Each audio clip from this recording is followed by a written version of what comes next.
যারা ডিএলএড নিয়ে পড়াশুনো করছো তাদের জন্য এই ভিডিওটি।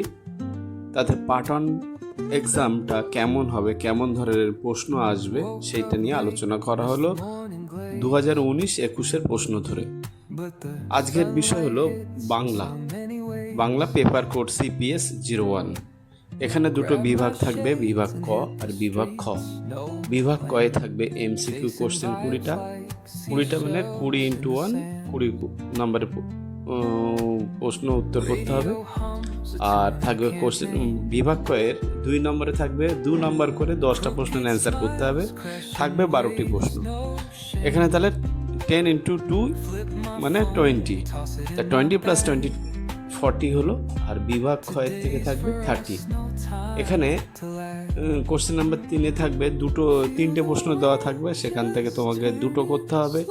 প্রত্যেকটা প্রশ্নের জন্য 7 নম্বর থাকবে এবং লাস্ট কোশ্চেন থেকে একটা কোশ্চেন করতে হবে, 2টো প্রশ্ন থাকবে। এটা লং কোশ্চেন, 16 নম্বরের প্রশ্ন। তো আমরা আজকে দেখি যে MCQ যে কী ধরনের কোশ্চেন আসে। এরকম বন্দে মাতরম সঙ্গীতের রচয়িতাকে না আমরা সকলে জানি বঙ্কিমচন্দ্র চট্টোপাধ্যায়, এটাই হবে অ্যান্সার। এখানে তোমাকে টিক চিহ্ন দিতে হবে বা সঠিক উত্তরটি লিখতে হবে অ্যান্সার শিটে। নেক্সট, কিশোর কবি কাকে বলা হয়? কিশোর কবি সুকান্ত ভট্টাচার্যকে বলা হয়। প্রফেসর শঙ্কু গ্রন্থটি কার রচনা? প্রফেসর শঙ্কু গ্রন্থটি সত্যজিৎ রায়ের রচনা। ভারতের জাতীয় পশু কি, বা ভারতের জাতীয় পশুর নাম হচ্ছে কি আমরা সকলেই জানি কি, বাঘ।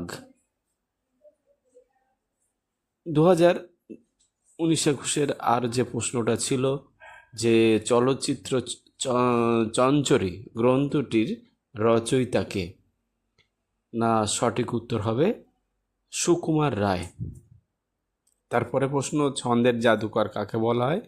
না সত্যেন্দ্রনাথ দত্তকে, সত্যেন্দ্রনাথ ঠাকুর নয়, সত্যেন্দ্রনাথ দত্তকে ছন্দের জাদুকর বলা হয়।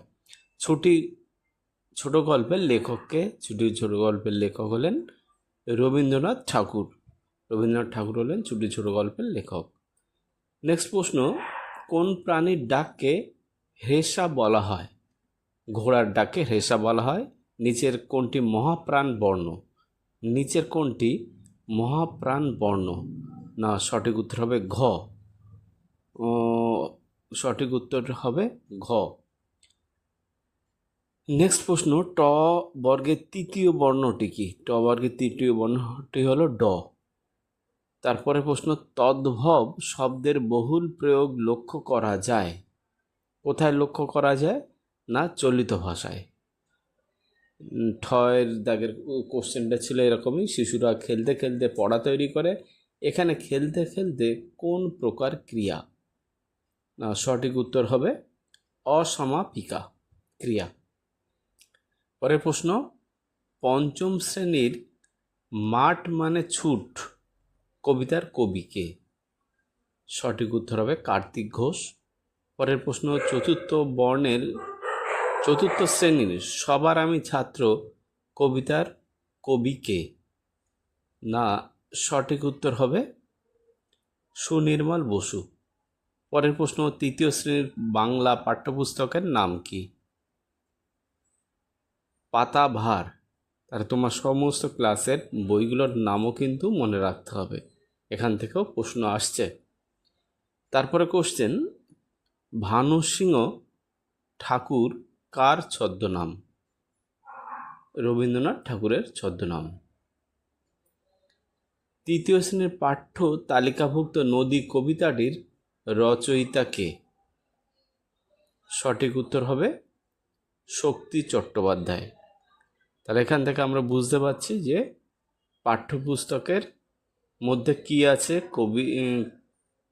গল্পের নাম, লেখককে সেগুলোও জানতে হবে, কবির নাম, কবি কে লিখেছে সেটাও জানতে হবে।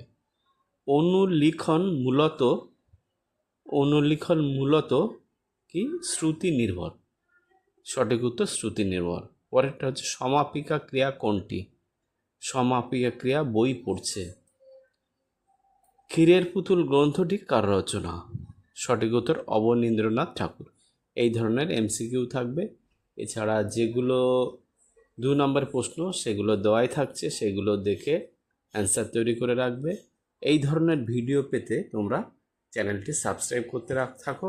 এছাড়া যদি কোনো প্রকার প্রশ্ন থাকে যে এই প্রশ্নটার উত্তর দরকার, তাহলে তোমরা এখানে কমেন্ট বক্সে লিখতে পারো। সঙ্গে থাকো পরবর্তী ভিডিওর জন্য। Thank you.